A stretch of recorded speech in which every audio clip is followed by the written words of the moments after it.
निक्कू, मुझे शक है कि कमला को दामोदर के घर में ही रखा होगा और कमला का पता लगाना बहुत जरूरी है। हाँ गुरु, बहुत जरूरी है। निक्कू, मैं बाहर जा रहा हूँ। ये लो माइक, और इसे बलून्स के बीच में छुपाकर सीधे दामोदर के घर पे पहुंचो और मेरे आने तक वहीं रहना, समझे? समझ गया। क्या समझे? वंडर पे थंडर, तुमने जैसा बताया वैसे ही होगा गुरु। ओके, तुम पहुंचो पहुंचो।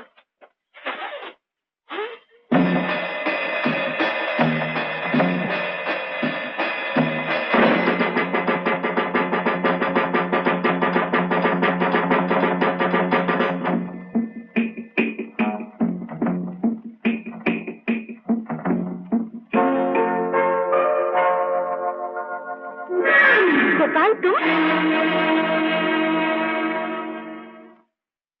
कहाँ रहे अब तक?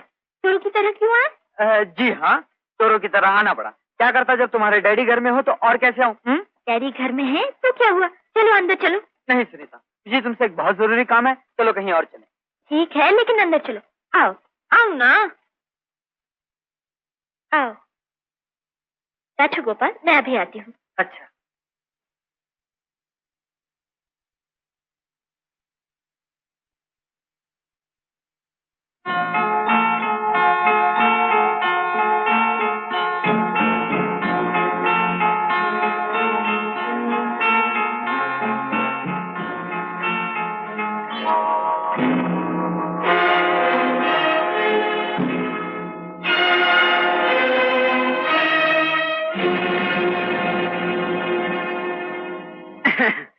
हेलो गोपाल, क्या बात है बरखुरदार? तबीयत ठीक नहीं? जी। तो फिर खड़े क्यों? चलो चलो बैठो, बी कंफर्टेबल। बैठो बैठो। आज इतने परेशान क्यों? अजी साहब क्या कहूँ, यहाँ आने के बाद तो नींद ही गायब हो गई है और आती भी है तो अजीब अजीब सपने दिखाई देते हैं। क्या दिखाई देता है सपनों में? यही धमाके से उलटती हुई रेलगाड़ियां और एक डैम जिसे देश की गद्दार बम से उड़ाने की कोशिश कर रहे हैं। समझ गया, नर्वसनेस। लेकिन इतना परेशान होने की जरूरत नहीं है। मेरे पास एक दवा है, खाते ही सब परेशानियां दूर हो जाएंगी। सच? मैंने तुम जैसे कई केस ठीक कर दिए हैं।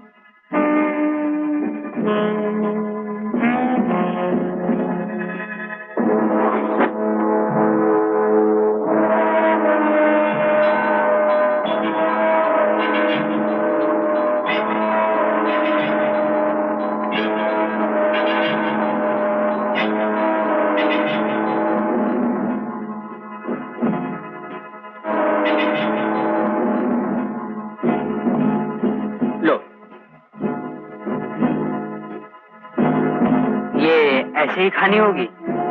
नहीं, पानी के साथ।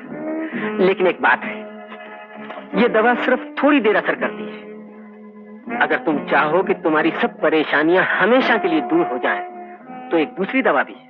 क्या? लड़की। नाम? सुनीता। मतलब? शादी। ओह थैंक्स, लेकिन इस मेहरबानी की वजह? सुनीता मेरी इकलौती बेटी है। कोई और वजह? हाँ, जो सुनीता से शादी करेगा उसे मेरी सब दौलत मिलेगी। कोई शर्त? जो बिजनेस तुम कर रहे हो तुम्हें वो छोड़ना होगा। अगर मैं कहूं मेरी भी एक शर्त है तो? क्या? जो बिजनेस आप कर रहे हैं आपको भी छोड़ना होगा। मैं मजबूर हूं। ठीक है, मैं भी मजबूर हूं। तुम्हारी मर्जी। लो, ये गोली लो। ऐसे ही खानी होगी? नहीं, पानी के साथ। Oh thank you.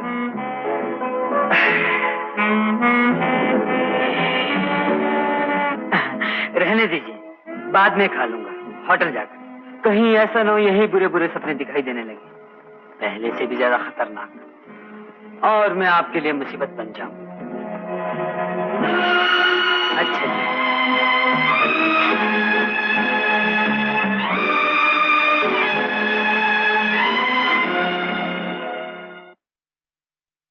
गोपाल, क्या बात है? कुछ नहीं। कुछ तो है। मेरे सामने एक बहुत बड़ा सवाल है। मेरे सामने भी। वो नहीं जो तुम समझती हो। तो सुनीता, मेरा एक दोस्त है। छोड़ो भी, किसी दूसरे के लिए परेशान होने से फायदा। ओफो सुनीता, सवाल किसी दूसरों का नहीं, उनका है जो एक दूसरे से मोहब्बत करते हैं। जैसे हम। हाँ, जैसे तुम, जैसे मैं। तो इसमें मुसीबत क्या है? उनसे कहो एक हो जाए शादी करके। इतना आसान नहीं है। क्यों? उस लड़की का बाप दीवार बन गया दोनों के बीच? नहीं, वो एक सांप है, जहरीला सांप, देशद्रोही। कोई जुर्म ऐसा नहीं जो उसने नहीं किया हो। लड़की को ये बात मालूम है? नहीं। तो होनी चाहिए। होनी तो चाहिए, लेकिन बताए कौन? वही जो मोहब्बत करता है। मोहब्बत तो करता है, लेकिन वो आदमी मैं हूँ सुनीता। तुम? और वो लड़की तुम हो गुप्पा। और वो मुजरिम, देशद्रोही। नहीं, मैं नहीं मान सकती। मैं भी नहीं मानता था, मानना भी नहीं चाहता था, लेकिन जब अपनी आंखों से देखा। बिल्कुल नामुमकिन। सुनीता, तुम मुझसे मोहब्बत करती हो ना? करती। तो जाओ दिल पे पत्थर रखकर सीधे अपने पापा के पास और बेधड़क होकर उनके मुंह पे कह दो कि तुम उनकी हर चाल को जानते। नहीं सुनीता, मेरी बनना है तो झूठ को बेनकाब करना ही होगा। देश की खातिर, अपनी खातिर, इन आंसू की खातिर। अगर तुम चाहती हो कि मैं इन आंसुओं को अपना समझूं। जैसा मैं कहता हूँ करो, करना ही होगा। अब तक जो आपने किया है मुझे मालूम है। क्या हुआ बेटी? क्या है जो नहीं? बेइज्जती, शर्मिंदगी, अपनी ही नजरों में गिर जाना। मतलब? एक खूनी की बेटी समाज में इज्जत पाए तो कैसे? सुनीता, एक गुनहगार की बेटी नेकी की जिंदगी गुजारे तो कैसे? ये क्या बक रही हो सुनीता? आपका असली रूप क्या है मुझे मालूम हो गया है डैडी। पागल हो गई क्या? मैं और मुजरिम, खूनी, गुनहगार, किसने बहका दिया तुम्हें? ये पूछिए, किसने आंखें खोल दी मेरी? भूल है तुम्हारी। तुम भूल रही हो लोग हमारे खानदान की कितनी इज्जत करते हैं। मेरा एक दर्जा, समाज में एक ऊंचा स्थान। तुम्हें यकीन कैसे आया कि ये जुल्म, ये जुर्म, ये सब मैं कर रहा हूँ? यकीन तो मुझे भी नहीं था, लेकिन पापा इधर देखिए, ऊपर मेरी तरफ। अब बताइए सच क्या है? आपको मेरी कसम। सुनीता, हाथ क्यों खींच लिया? कहिए ये झूठ है, खाइए मेरी कसम। नहीं नहीं, तू मेरे आँख की पुतली है बेटी, मेरे दिल का टुकड़ा। मैं जी रहा हूँ तो तेरा मुंह देखकर, तेरे लिए बेटी।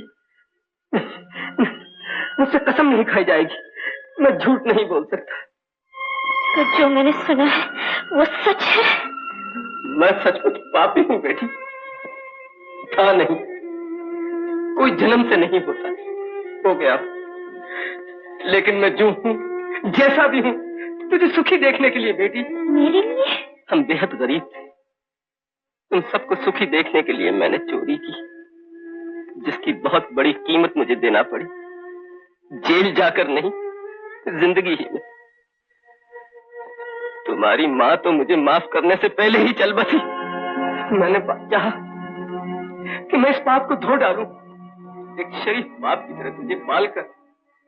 लेकिन वो लोग जो जानते थे कि मैं पुलिस के हाथ नहीं लगा, अपनी चालाकी से उन लोगों ने मुझे मजबूर किया और जुर्म करने के लिए, और जुर्म करने के लिए। मैं क्या करता, मैं क्या करता, क्या करता, क्या करता? बेटी, ऐसा मालूम होता है उनके अलावा भी कोई और है जो मेरा पीछा कर रहा है, जो मेरे राज जानता है, जो मुझे मिटाना चाहता है। समझ में नहीं आता मैं क्या करूं। इधर भी मुसीबत, उधर भी मुसीबत। एक तरफ कानून, दूसरी तरफ वो लोग। कौन है वो लोग? वो लोग बताइए ना। नहीं बता सकते? नहीं बेटी, बचने का कोई रास्ता नहीं? होता तो मुझे दिखाई नहीं देता, मैं ये जिंदगी गुजारता। नहीं, कोई नहीं है पापा, एक रास्ता है। क्या? आपके गुनाहों की सजा भुगतने से पहले मैं इस दुनिया से चली जाऊं। क्या? आत्महत्या?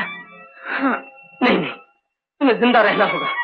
तुम जिंदा रहोगी, जान जाएगी तो तुम्हारी नहीं, उसकी, जिसने मेरा राज तुम पर खोला। जहां इतने पाप, वहां एक और सही। कौन है वो? जहाँ खून टपके वहाँ फूल नहीं खिलते डैडी, तलवारें उगती हैं। किस काम का वो सब जिसे खून की बू आए? ये पाप, ये दाग, ये पाप की निशानी जो मैं हूँ, ये तभी मिट सकती है जब मैं मिट जाऊं। सुनीता, नहीं सुनीता नहीं, ऐसी बात न करो बेटी। तुमको तो हम कहीं और चले जाएंगे, एक नया जीवन शुरू करने, नए सिरे से। ये पाप की निशानियां, ये दौलत, सब कुछ यही छोड़कर। मगर तुम भी वचन दो बेटी, मरने का कभी नाम न लोगी। सच पापा? तुम्हारी कसम। सुनीता, जो मैं सोचता था वही हुआ। ये तो साबित हो गया कि दामोदर एक कठपुतली है किसी दूसरे के हाथ में।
डियर टोनी, हमें फिर उसी चीज की जरूरत है।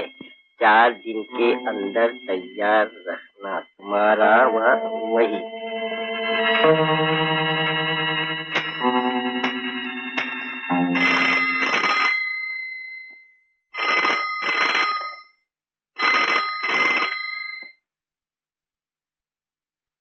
हेलो, हेलो,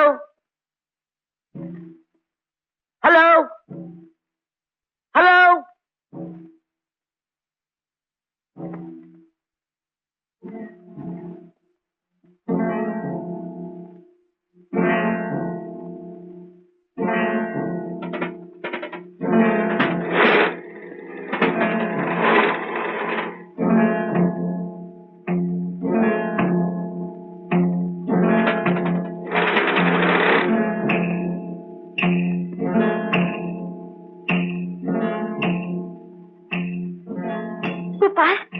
हुआ इन्हें? अचानक बेहोश हो गए, अस्पताल ले जा रहे हैं। ओह माय गॉड, चलो जल्दी चलो।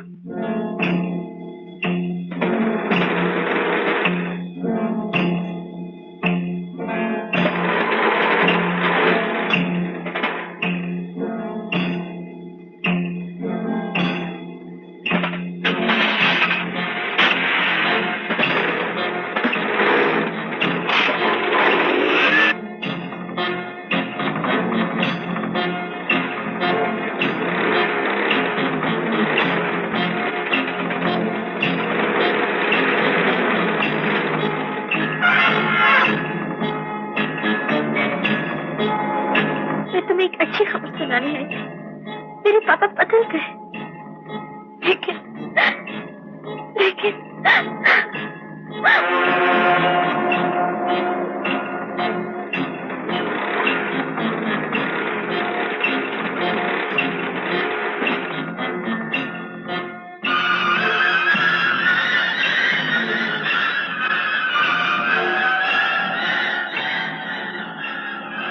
कहाँ जा रहे हो? ये रास्ता अस्पताल को नहीं जाता। हमको मालूम है कहाँ जाता है, तुम चुप रहो।